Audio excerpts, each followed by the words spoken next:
السلام عليكم ورحمة الله وبركاته يا أصدقائي، يا رب تكونوا بخير.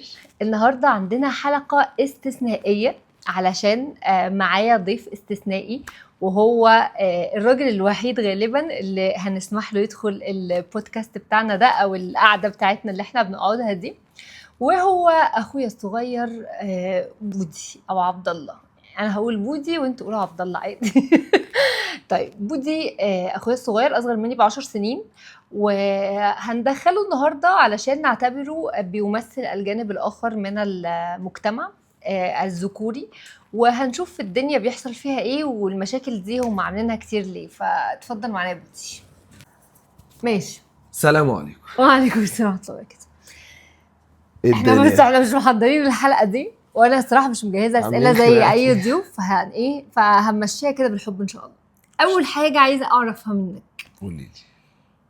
بما انك شاب في اواخر العشرينات 27 سنة، فعايزين نعرف ليه الشباب اللي في سنك تقولي اسمي ليش بقول سنك ليه؟ تقولي عشان سني انت يا عندك حبيبي. 27 سنة. ليه الشباب اللي في سنك بقوا عازفين عن الزواج، مش عايزين يتجوزوا؟ يعني عازفين عازفين مش عايزين.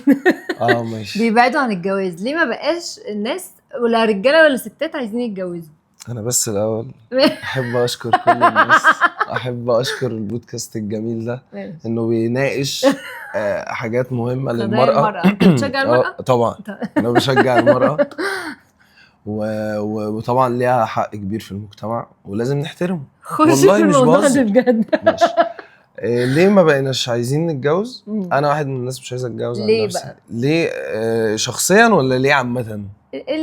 بصي هقول لك عامه، هي الحياه بقت صعبه. ماشي. الدنيا بقت غاليه جدا. مفيش حتى فرص كويسه انك تدخلي فيها كبزنس او كشغل حتى يكفي اللي انت عايزاه لما تيجي تخطبي مثلا او كده. يعني مشاكل ماديه، يعني ماديه ده اولا. ماشي. ثانيا المسؤوليه صعبه برضو على كمان الناس اللي اصغر من اللي هم اللي قدي مثلا. المسؤوليه بالنسبه لهم صعبه شويه.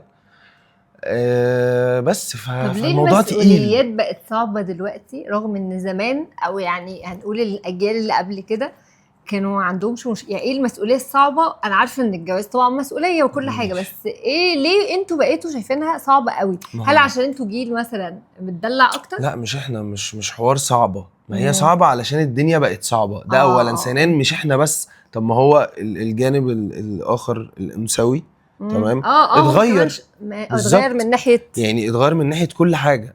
بقت كل حاجه مش زي الاول. يعني انت بتقولي ليه زمان؟ طب ما زمان كانت بالنسبه لي امي مثلا، امي ما بتعملش حاجه في حياتها غير ان هي تقعد في البيت تهتم بجوزها، عيالها تطبخ لهم، تهتم بيهم بس. فكان الواحد بيدور على حاجه كده في الاول. دلوقتي ما بقاش اصلا في كده، وبقى التفكير حتى تفكير الشباب ما بقاش كده خلاص. بقى عارف ان هو كده خلاص مش هيلاقي حاجه زي كده، فبقى يبص في حته تانية، يشوف ال يعني احسن الوحشين وبقى يعني يتعامل معاهم. انت شايف ان البنات اللي هي بتنزل او بتخرج مش او لا كده مش دي القصه. انت عايزه تلبسيني لا انا عايزه افهم ايه فكره ان ايه مشكلتك ان زمان كانت الست مثلا تبقى قاعده في البيت، في بنات اكيد دلوقتي مثلا عايزين يقعدوا في البيت، هل ده مثلا من الحاجات اللي لا الولاد دي حاجه من الحاجات، حاجه من الحاجات بس ان كان زمان بتحب ان يعني الست كانت تبقى مثلا حاجاتها طموحاتها اقل او تطلعاتها اقل. دلوقتي احنا تطلعاتنا اكتر، ودي حاجه ما تزعلش.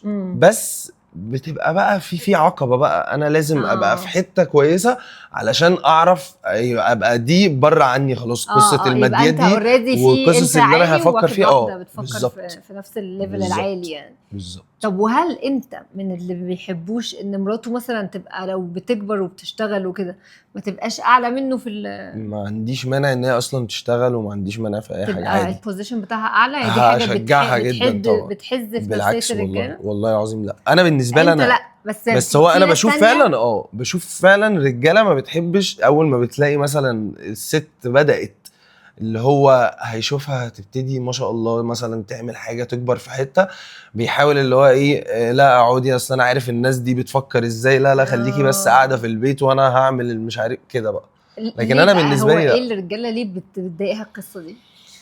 ايه المشكله ممكن مش مراته تكون، ناجحه؟ ما هو ممكن تكون نفسيه برضو، ما هو نفسيته ممكن مش سويه بالظبط، قوي يعني، مش لدرجه كل ان هو الناس يتقبل سويه ان مراته بالظبط. تبقى احسن منه. بالظبط، مش تمام. كل الناس سويه انها اصلا تتقبل ان في حد عايش معاها هو اللي مسيطر على البيت. ايوه، بس لاقيها هي اللي بتطلع في حته تانية، فطبعا من جواه كانها هي كده كواحد هتبقى مش سوي. الكنترول مش في ايديه هو يعني. بصي هقول لك برضو ممكن يكون بيفكر في ايه. انا دلوقتي لما مراتي تبقى اعلى مني وهي معاها مثلا كماديا هي خلاص أعلى. مكفيه نفسها وكده كده انا اللي بصرف وكل حاجه، بس انا دلوقتي انا ممكن دلوقتي واحد بفكر هي دلوقتي معاها فلوس هتعوز مني ايه؟ خلاص.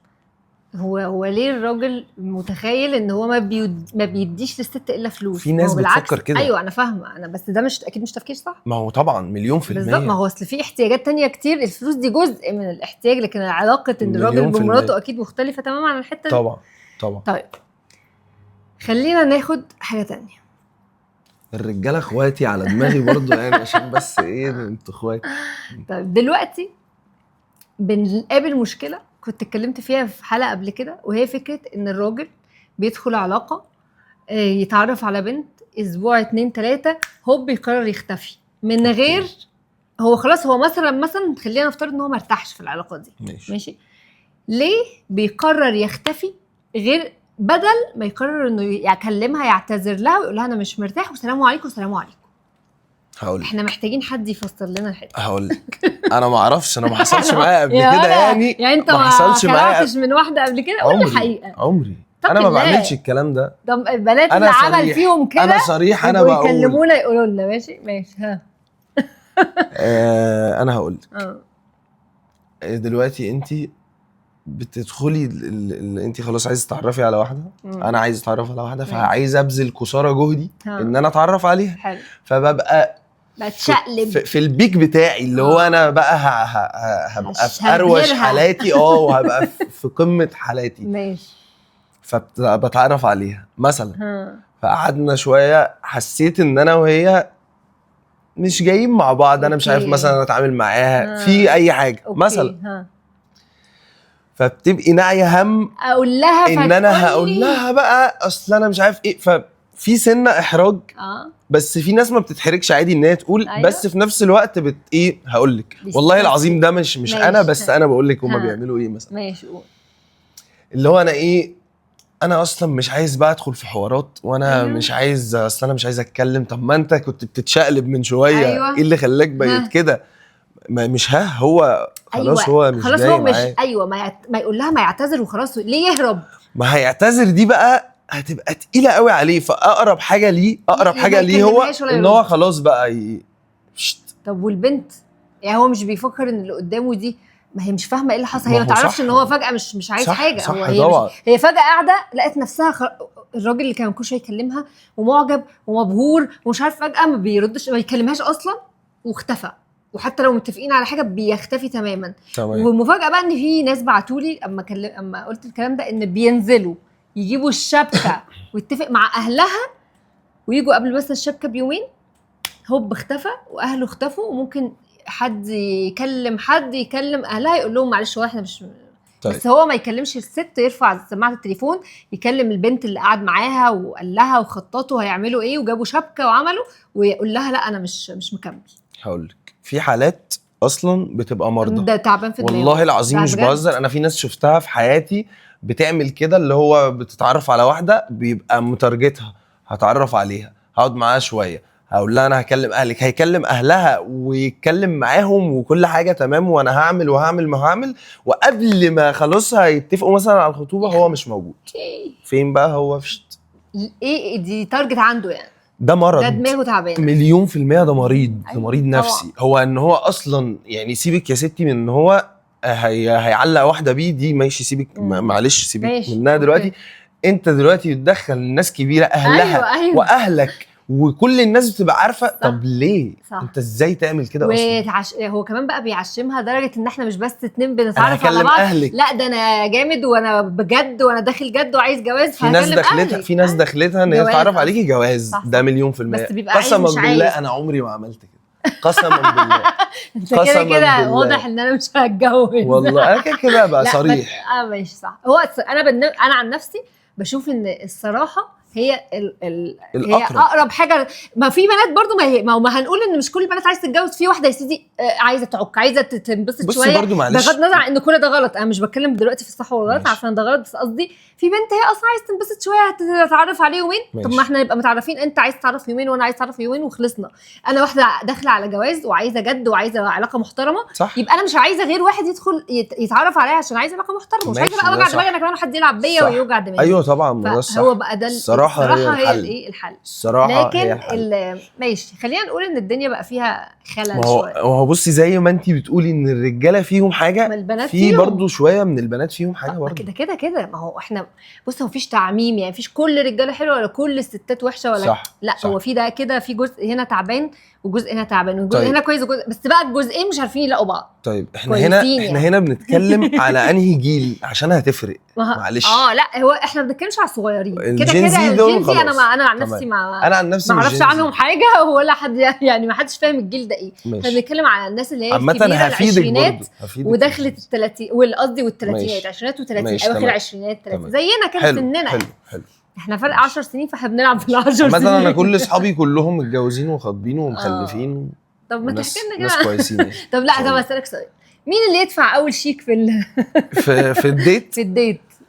الديت اي ديت انا ادفع عادي، الا في حاله واحده بس. إيه بقى؟ لو هي قالت لي انا عازماك النهارده على كذا. ايوه لا انا مش عازماك دي هتكلم. اكيد مش اول ديت، ده مش دول ه- مثلا لا اول ديت كده بتبقى كده. بعد حبه مثلا اتعرفتوا على بعض، فقلت لك أول النهارده ديت. انا اللي عازماك فقشطه عادي. اول ديت 100% على الراجل. طب. 100%. وتاني والناس ديت وتالت ديت ورابع ديت وتاسع الا ديت. لو هي اللي قالت. الا لو هي قالت لي انا النهارده مثلا اللي عازماك على عازماك. كذا، صح. مش هبقى اللي هو لا انت أيوة. مش هتعزميني لا ولا حاجه. عادي، قشطة. لا عادي اعزميني، فيها ايه يعني؟ انا انت عارفه ان مره مش في 10 مرات. انت عارفه ان مش مشكلتي الفلوس. صح فقشطة. ايوه انا فاهم. بس.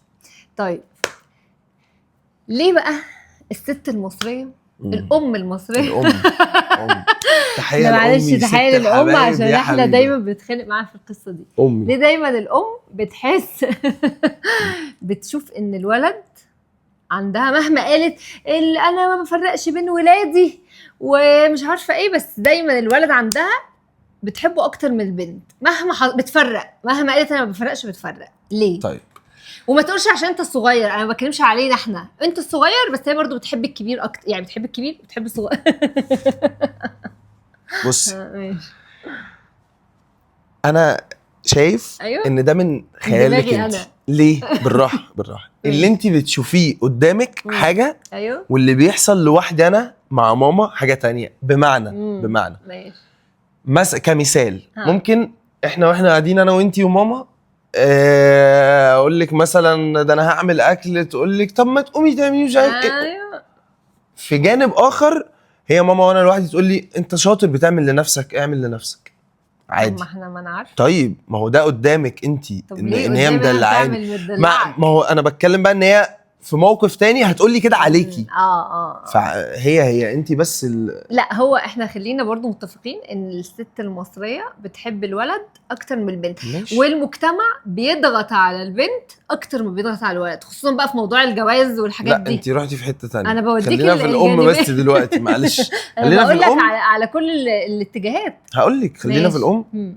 انتوا برضو كست يعني كست وبنت انتوا علاقتكم مش زي علاقتي انا وماما مثلا. ليه بقى؟ الراجل والست علاقتهم كده كده مش زي الست والست، كده كده ما لهاش علاقه، احنا كده كده عيالها. أيوة. ما لهاش علاقه، بس ان الولد قريب من مامته والبنت قريبه من باباها. بس يعني بس انا بتكلم ان هي الست بتبقى حنينه بقى على ايه، على الولد، وشايفه ان الولد بيبقى تعبان. ليه تعبان في ايه؟ في حياته. يا سلام. والبنت مش تعبانه في حياتها؟ انا تعبان في دماغي. انت تعبان في دماغك. لا هو الولد مش تعبان في حياته ولا حاجه، لو هو معلش يعني لا ما تخليناش ندخل في حاجات شخصيه. انا مش اخوكي قدام الكاميرا. ماشي. احنا مش اخوات. بس ايدك دي عشان انت مش اختي. حاسبي. طب انا دلوقتي لا في راجل بيبقى مش عادي، ما البنت برضو بتنزل وبتشتغل وبتتعب وبتعيش لوحدها زي ما هو نفس الحاجات. انا قصدي في ايه الفرق بين انت اللي دخلت في حته ما كانش ليها لازمه، اصل هي بتبقى حنينه عليه عشان هو بيتعب. ما هي البنت كمان بتتعب. طيب انا ما قلتش حاجه، ما البنت بتتعب. ما تبقاش حنينه ليه على البنت زي انت عايزه ايه؟ هي الام المصريه يا جماعه من الاخر بتبقى حنينه على الولد وبتحب الولد اكتر علشان احنا بنبقى حنينين عليها. مش اقسم بالله اعرف واحده، اعرف ام ابنها ده اعوذ بالله وبيعمل فيها بلاوي زرقاء، ومع ذلك بتدافع عنه قصاد اخواته البنات وبتدافع له بجد، يعني لدرجه ان هم مش فاهمين هو انت يا ست انت ايه ده الولد يعني مطلع ميتينك. طب ما هم بناتها. طب ما هي مش بتحبهم، مش بنفس طريقه الولد تماما، ولا نفس الدفاعات ولا نفس الحاجات اللي بتعملها له، ولا مع ان هو اقسم بالله مطلع، يعني مش عايزه بس اقول حاجات عشان الرقابات، بس يعني ايه، لا يعني فعلا مش هينفع. ماشي. عموما انا مقتنعه، ستيل مقتنعه ان الست بتحب الولاد اكتر، الامهات يعني المصريين بيحبوا الولاد اكتر. ماشي، ده رايي الشخصي وهفضل مقتنعه بيه. والرجاله الابهات بيحبوا البنات اكتر. مش شرط، بالعكس. هو مش شرط فعلا. لا مش كله، ممكن بابا يكون كده بيحبنا احنا. لا بالعكس. بس طيب ما هو بيحبونا كلنا. ماشي يعني، بس يبقى كلنا بنحب بعض. ازيك عامله؟ طيب خلينا ناخد حاجه تانية. ماشي. احنا كنتي رايحه للمجتمع. المجتمع إيه بيضغط على بقى البنت في موضوع الجواز اكتر، وشايفين انه يعني لو البنت اتاخرت مثلا، اول ما بتعدي في مجتمعات اول ما بتعدي البنت مثلا ال 21 سنه بيبقى يلا اتجوزي، روحي شوفي لك حد تتجوزيه، هو انت هتفضلي قاعده لنا كده ونن، مع ان عادي ممكن الولد ما يتجوزش. وطبعا ده لظروف اكيد ماديه، اكيد يعني ان الولد بيبقوا محدش هيضغط عليه، بس لو في ولد ظروفه الماديه كويسه وهو ملوش مزاج يتجوز او مش عايز، محدش بيضغط عليه نفس ضغط البنت. اقول لك على حاجه. اي حد، اي اب، اي ام، اي اخ، اي حد، والله مش بهزر، اي حد بيلاقي اخته او حد في البيت يعني بنت هي بتعدي سن معين يقعد يقول لها اتجوزي، ده فلاح مليون في المية. والله العظيم مش بهزر، اقسم بالله العظيم مش بهزر. دلوقتي في الزمن اللي احنا فيه ده انت فلاح مليون في المية فلاح. ليه بقى؟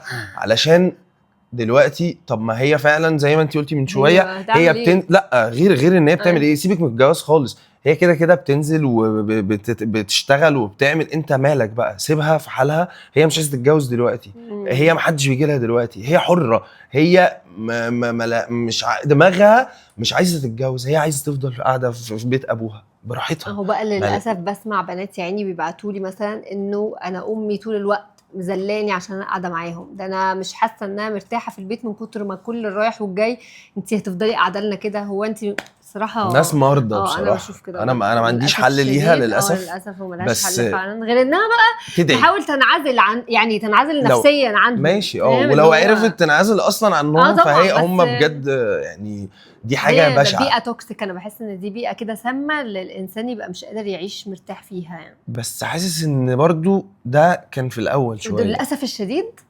اقسم بالله لحد دلوقتي احنا ممكن احنا برضو الحمد لله ما عندناش الحته دي في بيتنا مثلا اللي هو او في حوالينا في حوالينا الناس اللي حوالينا، لكن يعني. لكن بجد انا بسمع كلام وبشوف بنات لا اهاليهم ضاغطين عليهم بشكل كبير، ممكن يمنعوهم اصلا من الخروج والنزول، انت ما بتتجوزيش، ممكن تعايرها في رايحه وجايه، مثلا انت ما فيش حد كذا، لا في حاجات صعبه. وللاسف الشديد ان احنا لغايه الزمن ده لسه في حاجات زي دي في بيوت كتير، يعني مش هقول لك مثلا في الارياف بس ولا كده، لا في بيوت عاديه جدا وللاسف الشديد ده فيها يعني. واعتقد البنات دلوقتي بتحاول تغير النظره دي بتاعه المجتمع، او بتحاول انها تخرج بره الحته اللي هي الزنقاها دي، لان اساسا هي خلاص هي مفيش حاجه في ايديها تعملها يعني، ما هو ده الوضع السائد حاليا.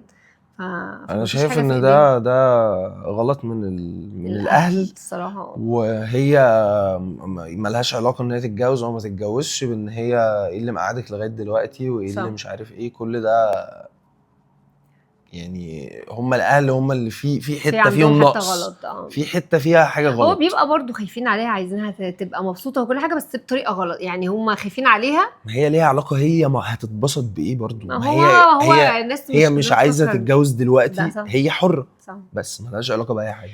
طيب كان في سؤال هحط في دماغي هساله لك حبيبتي يا مرأة. طيب ليه الرجاله مطلعين اشاعه ان الستات نكديه رغم ان الرجاله هي النكديه؟ ده الواقع بيقول الرجاله نكديه. انت مثلا اكتر واحد بتبقى ايه، ما تكلمنيش دلوقتي، بقول لك ايه مش عارفه ايه، انت هزر معاك مش عايز تهزر، مش عايز تضحك. انا لو حد عارفني هنا هيقول عكس الكلام ده والله العظيم يعني لو انت في اوقات نادره في اليوم عايز تبقى مبسوط هتبقى مبسوط، غير كده عيل نكدي. لما بتشوفني مثلا جايه مبسوطه بقى، هو في انت مالك مبسوطه كده ليه؟ لا هو انا معلش ثانيه ثانيه واحده، هي راجعه مبسوطه، انا ما عنديش اي مانع. انا مثلا لسه صاحي من ساعه كده، استني بس بقى معايا طيب. لسه صاحي، انا عايز بس اقعد كده مع حالي اعرف نفسي انا عامل ازاي. اقسم بالله هم اللي نكديين. تدخل بقى يا بودي ايه طب ما طبيعي ما انا مش. طب ما انت شايفني مبسوطه، ما تفايب معايا انبساط. بصي اتبسطي، انا ما عنديش مانع هنا بقى، وانا هنا شويه وهاجي اتبسط معاكي. براحتك. يبقى بس يبقى انتم مطلعين اشاعه غلط. لا انا بقى دي هجيلك فيها. ايوه تعالى لي فيها، دي هجيلك فيها. اه ابقى عادل ولا ابقى عبد الله؟ بصي الستات نكديه كده بالراحه. وكده ليه؟ بالراحه ماشي. ها كده الستات معروفه ان هي نكديه. ما هو معروفه ليه؟ ما هو الواقع بيقول عكس كده. لا في بقى هرمونات وفي قصص بقى، وانتوا بتبقوا نكديين. وبصي بصي انتوا ممكن دي مش لحظه نكد، بس انت جايه معاكي تنكدي دلوقتي، هتجيبيها من هنا. طب ما ماشي، من الدائري كده. طب ما ليه انا طالبه معايا نكد ليه؟ اكيد عشان انت عامل حاجه تستحق. الراجل يعني عامل حاجه تستحق. هتلاقيه بقى من قبلها بقى بايه بشويه. طب لا بس استني هقول لك على حاجه. خلينا نتكلم بس. قول بس الحقيقه. انتوا انا هقول لك انا كنت لسه هدخل لك. احنا في جزء نكدي صغير قد كده. اسمعي بس. انا ما قلتش ان الرجاله مش نكديين، احنا برضو بيجي لنا وقت بنبقى مش جايه معانا. انا تعبان، راجع من الشغل مش ماشي. ما انت مش عارفه احنا برضو بنقابل ايه في الدنيا. لا عارفين عادي. لو انا مش بعمل حاجه في الدنيا خالص، مش يا ستي ما عنديش ضغط، بس انا بيبقى عندي ضغط كل حاجه والله. ما الست كمان عندها ضغط. ما انا ماشي، ما انا بقول لك ان احنا برضو نكديين. وانت عندك ضغط، يبقى نهونها على بعض، يبقى نلعب ضغط. طب يا جماعه احنا بنعتذر عن كميه الافيهات السخيفه اللي قلناها النهارده. يعني احنا قاعدين مع اهلنا، انتوا بقيتوا اخواتي خلاص. وبعدين حاسه ان انتوا بقى ممكن تشوفوا ايه الاسئله اللي انتوا حابين تسالوها. هل نجيب الوجه ده تاني معانا ولا لا، ولا دي تبقى خلاص اخر حلقه؟ انا بس عايز اقول على حاجه واحده بس. انا عايز كل الناس اللي هتتفرج على الفيديو ده تعمل حاجه واحده بس، تعمل شير وسبسكرايب ولايك وكومنت، وتقول لي في الكومنتات هل انا قلت حاجه غلط من اللي انا قلتها ولا لا. لو قلت حاجه غلط اتحاسب وقتي. هاتوني بارت 2 واتحاسب. ماشي. لو عايزينه معانا في بارت 2 قولوا لنا، ولو عندكم اسئله عايزين نسالها للرجاله عموما فخلاص بقى، وهو يبقى الممثل الرسمي ليهم بعد كده عندنا، وان شاء الله هو دماغه نظيفه ويجيب لنا الحته الحلوه يعني. فلو وصلتوا لحد هنا شكرا ليكم وباي باي. سلام عليكم.